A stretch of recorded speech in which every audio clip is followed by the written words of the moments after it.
우리가 전도자로 부름을 받았다는 사실은 큰 책임이자 특권입니다. 주님께서는 우리에게 기회를 잘 활용하라 골로새서 4장 5절고 명하시며 소망의 이유를 묻는 이들에게 대답할 준비를 하라 베드로전서 3장 15절고 하셨습니다. 하지만 정직하게 고백하자면 대부분의 우리는 이 일을 감당할 준비가 되어 있지 않습니다. 솔직히 말해 우리는 무능하다고 느낍니다. 그러나 놀랍게도 이것이 바로 올바른 출발점입니다. 우리 자신의 연약함과 부족함을 인정할 때 우리는 오히려 하나님께 의지하며 겸손한 마음으로 전도의 길을 걸을 준비가 된 것입니다.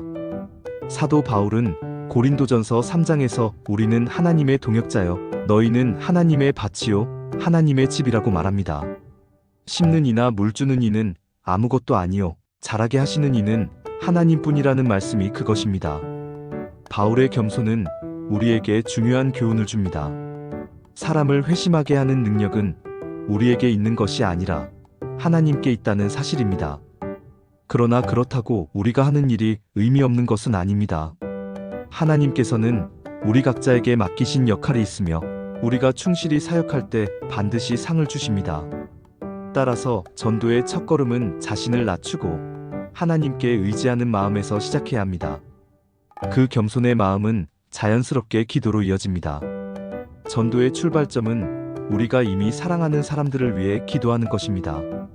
가족, 친척, 친구 우리가 매일의 삶 속에서 깊이 연결된 사람들입니다. 성경은 가정을 통해 하나님의 나라가 확장되는 모습을 여러 곳에서 보여줍니다.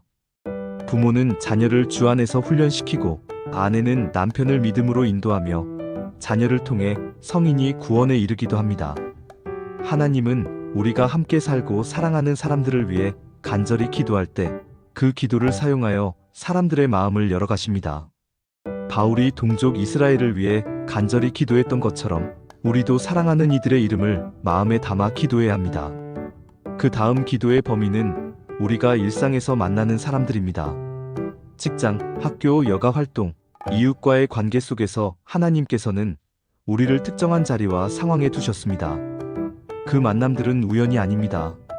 하나님은 우리를 통해 그들에게 영향력을 미치기를 원하시며 우리가 그들을 위해 기도하고 삶으로 증거할 때 그분의 구원 사역이 이루어집니다.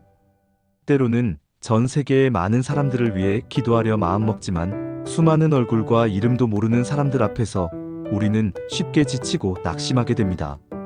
하나님은 그 큰 그림을 감당하실 수 있는 분이십니다. 우리는 하나님께서 우리에게 맡기신 작은 영역에 집중하며 그 안에서 최선을 다해 기도하고 섬기면 됩니다. 전도의 길은 결국 하나님께 의지하는 겸손과 사랑하는 사람들을 향한 간절한 기도로 시작됩니다.